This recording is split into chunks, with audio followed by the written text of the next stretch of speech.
Johnny Dollar. Art Engels, International Life and Casualty. How you doing, Art? Hey, listen, Johnny, are you free to take something on for us? Arthur, my boy, as long as a nice, big, wealthy company like yours just can't wait to pay my expense account. Now, Johnny... Plus a sizable fee for my superlative services. Okay, what's it all about? Murder, fraud, arson? No. Okay, then what? I don't know. Oh, you want me, but you don't know what for. That's right, yeah. Well, that's a switch. Actually, Johnny, it's one of our very important clients wants you. Art, that's not a switch. He has demanded that you and only you be sent over to see him. But he hasn't told you why. That's right. Uh-oh. Now, what do you mean by that? Well, I mean, the last time I took on one of those I-don't-know-why matters, I got slugged, shot at, and thrown off a bridge. Well, Johnny... But okay, Art. I'll run on over and see you.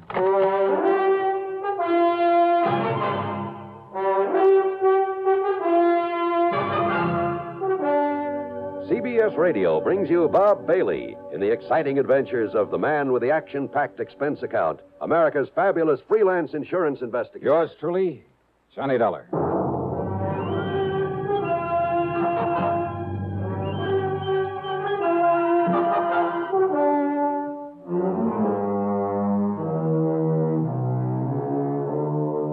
Expense account submitted by Special Investigator Johnny Dollar to the International Life and Casualty Insurance Company, Hartford, Connecticut office.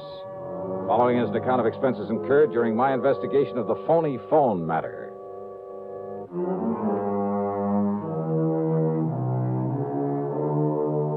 I don't really go for these vague assignments, but International has always paid off pretty well. So expense account item 1, $1.25 for a taxi over to the office of Art Engels. He was waiting outside the building for me in his car. We took off and headed back across town again. Where to, Art? Mr. Wendel's office is in the Clay building. Wendell? J. Ransom Wendell, the important client I told you about, who wants to see you right away. But who hasn't told you why he wants to see me? He hasn't told me. How important, Art? Well, he owns and runs the Crown lithograph operation. Never heard of it. When he inherited that plant, it must have been, 40 years ago. It was just a small outfit, not worth more than $400,000 or $500,000. Oh, you call that small? And now it's worth millions. Then Wendell is loaded. He certainly is, Johnny. And that means he carries a lot of insurance. One of our biggest accounts. Life insurance on himself. How much? $500,000. Wow. Insurance on his wife for the same figure. Policies on his home, his cars, plant, personnel. Well, I make no bones about it. Even if his calling for you is only to satisfy some sort of a whim, we can't afford to turn him down. Some sort of a whim? Yeah. You mean it could be? Yeah. Johnny, he's so used to having his own way. You know, because of all his money. Oh, wait now. Hold everything. Yeah. J.R. Wendell. Alimony Wendell? That is our boy. Married 5, 6, 7 times? Add 1. And always to some delectable dish he picked out of the chorus line of a nightclub on some Broadway show? That's the one, Johnny. Marries him, finds out all they want is his money, pays them off, then goes ahead and does the same thing all over again. Oh, brother. But according to the newspaper stories a couple of years ago, he swore he was through with those gold diggers, that he'd never again pay off another one of them. Mm-hmm. So what happened? What happens? 9, 10 months ago, he puts a ring on that dancer, Lavon Laverne. Yikes. Whereupon she promptly puts a ring in his nose and starts making the usual dent in his bank account. Oh, now, you don't think his wanting to see me has anything to do with his trouble with this Lavon Laverne? Oh, now, Art, I want to... We'll soon find out, Johnny, because this is his office building.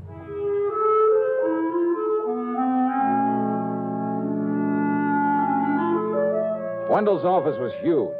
The walls were paneled in rich mahogany hung with fine oil paintings. Wall-to-wall carpeting so thick you sank into it almost up to your ankles. Fine antique furniture, including his tremendous desk. And the man himself really fooled me. He must have been, about 60. But instead of a snide, leering old wolf, he was tall, straight as a ramrod, with clear, frank blue eyes. Yeah, the smart, alert kind of man you'd expect to head up a multi-million-dollar operation. The kind you wouldn't expect to have fallen for a whole line of cheap chorus girls. But then, of course, you never can tell. Yes, Mr. Engels, Mr. Dollar. It's my wife, Lavon, that I'm concerned about. But since it has nothing whatsoever to do with her insurance at the moment. Well, now, Mr. Wendell... Engels, I'm much obliged to you for bringing Dollar to me. If I need you further, I'll let you know. Well, if I can be of any help in this No. matter... Dollar and I can handle this alone, so you just run along. Okay. Whatever you say. I'll be in touch. Yes, so I heard. All right, Johnny. You let me know just... Goodbye. All right, Dollar. Well, now, look, if there's no insurance Oh, involved. there isn't. I hope there won't be. I'm quite sure there won't be. Nonetheless... You say this concerns your wife. Yes.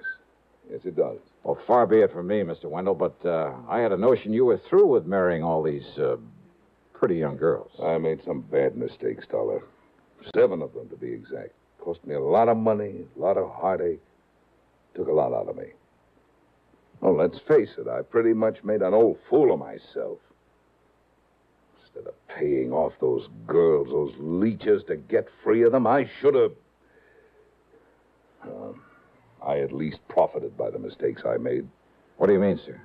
I mean, Levon. Young, beautiful. Maybe she is no mental giant, but she's made me a good, a loving, a devoted wife. Well, I'm glad to hear that, Mr. Wendell. But now what's the problem? Fear. Fear. Yes, Levon's. But fear of what, sir? Fear, Mr. Dollar, of being murdered.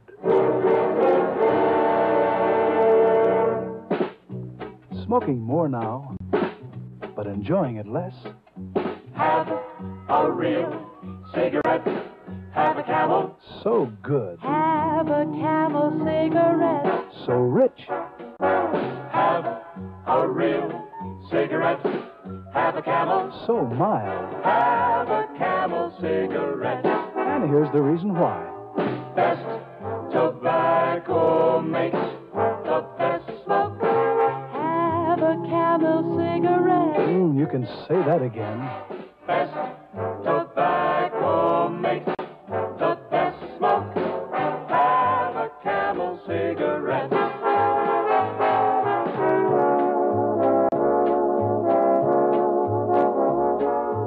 If you're smoking more these days, but enjoying it less, then change to Camels, the best-tasting cigarette of all. Have a Camel. Start to really enjoy smoking again. And now the second act of yours truly, Johnny Dollar.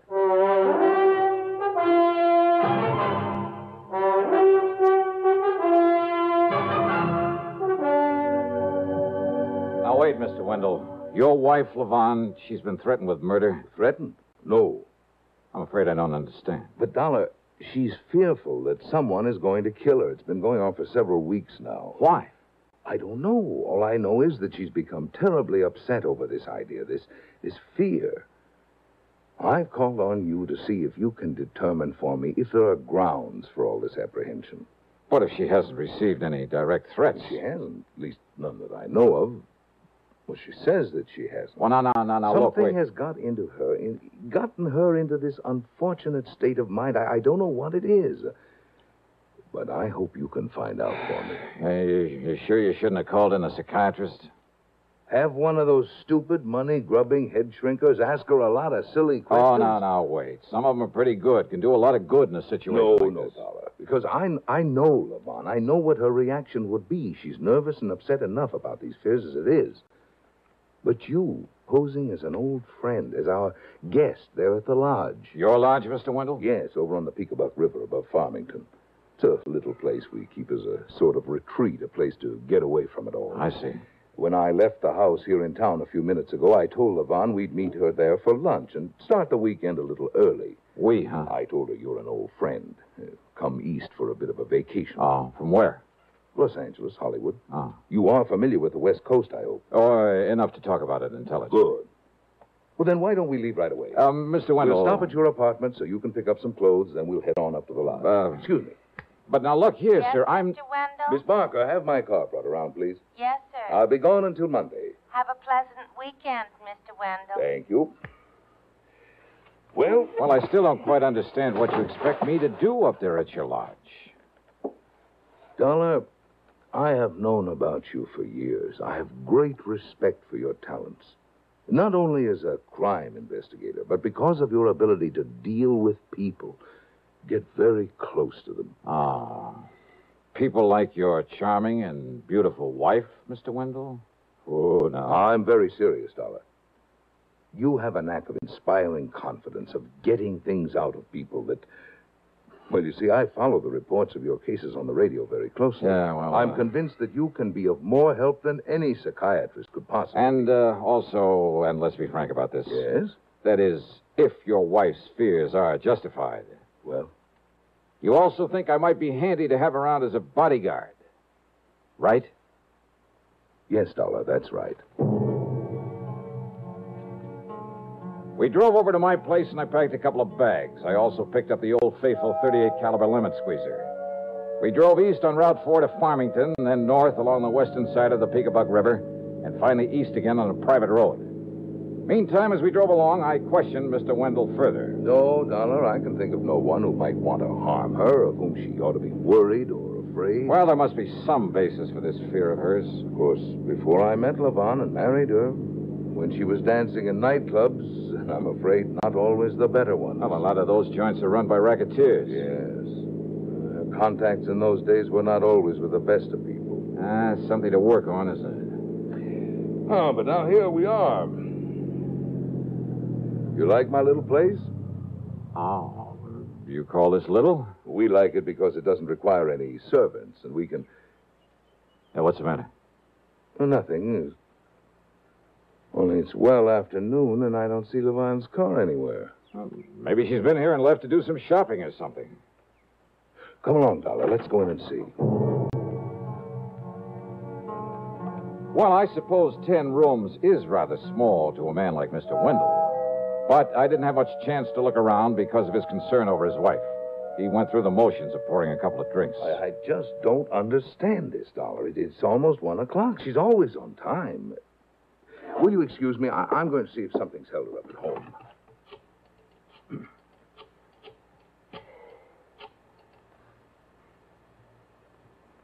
Oh, Levon.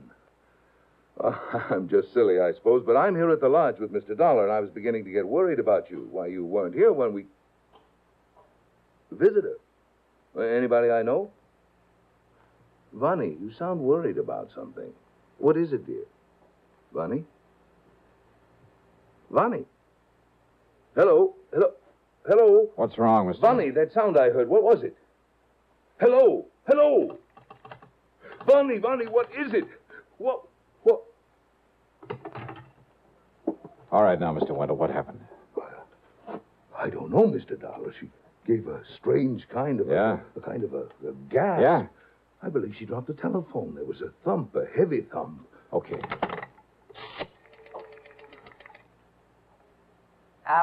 Operator, get me police headquarters in Hartford. Make it homicide.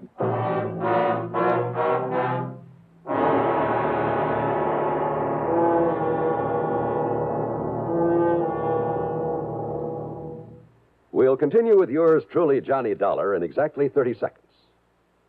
A signature can reveal a great deal. Take, for instance, one that you hear every day, the highly respected signature CBS News. That's the name that stands behind every news broadcast heard over this network. It's your assurance that you're hearing the very latest news and that you're hearing it reported with scrupulous accuracy. Remember that. CBS News. The first word in swiftness, the last word in accuracy. You can depend on it. Fight cancer with a checkup and a check. Today's reminder from the CBS Radio Network. Now, back to yours truly, Johnny Dollar, and the phony phone matter. By the time we got back to Wendell's home in Hartford, the police were there, Lieutenant Billy Walker in charge. The body of Levon Wendell lay sprawled on the floor next to a sofa. The telephone had fallen to the floor beside her. One of Walker's men was dusting it for prints. Another, obviously the medic, had removed a rather gruesome-looking knife from the middle of her back. Wendell had slumped into a chair, and he sat there staring as though he couldn't quite believe it. His face was white, and he kept clenching and unclenching his hands with such force I was sure his palms were bleeding. The only sound he made was an occasional half-smothered sob. Must have killed her instantly, Dollar. Doc here says the knife went clear through into her heart. Yeah. Think you can trace that knife, Lieutenant? Oh, I don't have to. Came from that collection up there over the fireplace. Johnny, that could indicate it was done by somebody she knew that she let in here. You mean somebody who came unprepared to kill her? Right. Oh, the back door was left ajar, by the way. Any servants in this place? We're way ahead of you. What? Well, to begin with, they're an old couple. Neither one of them could have had the strength to do this. Oh, where are they? They were given the weekend off. How do you know that? One of the boys who knows them saw them at the station early this morning. Oh. Said they were heading down to New York to see some relatives. Yes. We let them go, Lieutenant, because we plan to be up in the country for the weekend. Okay, Mr. Wendell. If only we hadn't. If only there'd been someone here when whoever did this. Easy now, sir. A visitor, she said. She told me over the phone it Yeah. was a visitor. Yeah, if only she'd I been heard able you to say tell that. me who it was before. Dollar, you gotta find him. You gotta find this killer. Don't worry, Mr. Wendell. We'll do everything we Spare no possibly... expense. I'll do anything. I'll give you anything you want, but you must find him. Yeah, your attorney, Mr. Wendell. Dollar, I don't care what it costs or what you have to do. My attorney? You'll have to be notified of this immediately. Who is he? Oh, Spidel. Harold Old Spidel. I'll take care of it as soon as I can pull myself together. Now, look, you can't be of any help at the moment, so why don't you just sit down and, better still pour yourself a drink. A drink? Yeah, do you good. Go ahead. Yes, perhaps you're right. Perhaps Lieutenant. Oh, wait a second, Johnny. You sure of that, Mac? Okay, I'll take your word for it. Sure of what? Johnny, the only prints on that phone are hers. You'd think in a household like this, unless somebody wiped them off just in case. Of course, Lieutenant. Look, I'll see you later. What? I borrowed Mr. Wendell's car without bothering to ask him for it. I drove to the office of lawyer Spidel, all on a big fat hunch. And I thought he might be able to help me with a better understanding of the whole Wendell setup. You know something? I don't think he'll ever know how much he did help me. Well, as long as you were there with him at the lodge and heard the phone conversation with her. Why, yes. Of course, it's too bad, Levon, going like this, but, Dollar, I can't say I'm at all surprised. And, by the way of being cold-blooded about it, well, it saves Wendell the trouble and expense of another divorce, more alimony. Yeah. Dollar, he is one of the most clever, the most ruthless businessmen I've ever known. Yet these girls, one after another, have been able to take him for so much. And you don't think this one would have lasted? Huh? I'm certain of it. But I thought he and Levon were getting along pretty well. Oh, I suppose he may have thought so. I don't see why, though. Oh, what do you mean? Some of the others were pretty expensive while he was married to them. They all were afterward, but none of them compared with Levon. Did you ever see one of her lavish nightclub parties? No. Why, the other night, last Tuesday, I just happened to be in the Purple Cat over in... Now, mind you, I'm not a nightclub habitué. Mr. Spidel, I Yes? think I'd better be going. Oh, but I thought perhaps I could be of help to you. Oh, you've been plenty of help. After all, I know the names of many of the gangsters with whom this girl was formerly associated. Oh, I'm sure you do. Any one of whom might be a possible suspect. More so than Mr. Wendell himself? Wendell himself? Think that over. But you were with him there at the lodge. You heard him talking to her on the phone when it happened. That's so? Of course. You yourself are his perfect alibi. Am I? Yeah. That telephone conversation. So item 2 on the expense account is 10 cents for a phone call to my favorite gal friend, Betty Lewis. As I expected, she was willing to go along with a little stunt I had in mind that might blow this whole murder case wide open. By the time I got back to Wendell's home, the police and his wife's body were gone. And he'd calmed down all right. There were several empty glasses at his elbow. You were right, Dollar. I've pulled myself together enough to realize that what's happened has happened. Oh, I forgot to call my attorney, as you suggested. I'll do it right away. No. Wait, I want to talk to you. Yes? Besides, I'm expecting a call myself on that phone. Oh, you made some progress? Yeah, quite a bit, I think. Well, good.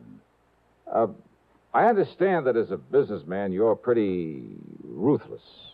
Doesn't sound nervous upset to me. What? And what you know, that phone conversation there at your lodge was pretty smart. Will you please start making sense, Dollar? I was pretty dumb. I should have realized you couldn't have dialed this number from up here. Just a minute. Sorry, I want to get this call. Dollar! Hello? Hi, hon. This is Betty. Yeah, this is Johnny Dollar. Oh, then it is for you. Now, do I gotta hang up and leave you with an empty line the way you said I should? Yes. Oh, gee. Yes. Okay. Bye, sweet. Yes, I'm alone here. What? I'll give you $500 if your info is accurate. What is it, Mr. Dollar? No, $500 is the limit. Unless you're willing to appear and testify in court. Okay, then it's 1,000. Come on over here and I'll give it to you. If you can give me enough facts right now to prove you were here. What goes on there, Dollar? Oh, you actually saw him, huh? Through which window? Yeah? Side of the room? Yeah, I can see it from here. Who are you talking And to? you actually saw him take the knife from his collection over the... Yeah? Yeah. Then he what? The back door? Yeah, I got it. His own car, huh? Well, sure, to his office in time to meet me there. Hang up that phone, Dollar. Excuse me, I've... Hang it up. Yeah, sure. So somebody saw me. Somebody saw me, killer. But when that informer comes here to collect the money you promised Mr. Wendell. Dollar, he's going to get exactly what you're going to get. A bullet in the head. You see this gun? Well, now, Mr. Wendell, my name isn't Matt Dillon. What? But if you think you can outdraw me...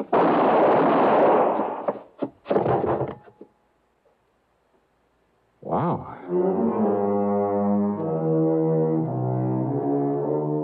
Well, I hope Wendell never finds out that my phone conversation with a mythical informer was just as phony as his.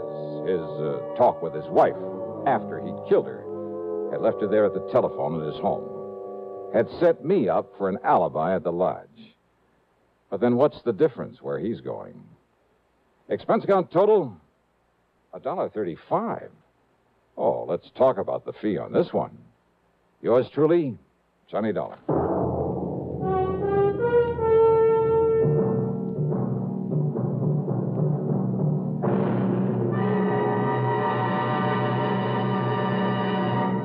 Constipation can be a problem for anyone, even doctors. And when constipation occurs, it's interesting to see just what doctors consider important about a laxative they might use or recommend. Well, a majority of the doctors we heard from had this to say. A laxative should be effective, gentle, close to natural acting. A medicine that can be used with complete confidence. Now, X-Lax has been popular with many doctors and millions of people over the years because chocolated X-Lax is effective. Overnight, it helps you toward your normal regularity. X-Lax is so gentle, so close to natural acting, there's no upset. That's why many doctors and millions of people use X-Lax with complete confidence. X-Lax, the laxative that helps you toward your normal regularity, gently, overnight. Now, here is our star to tell you about next week's program. Next week, one of my ever-loving gals comes into the case. And believe me, things get complicated. Join us, won't you? Yours truly, Johnny Dollar.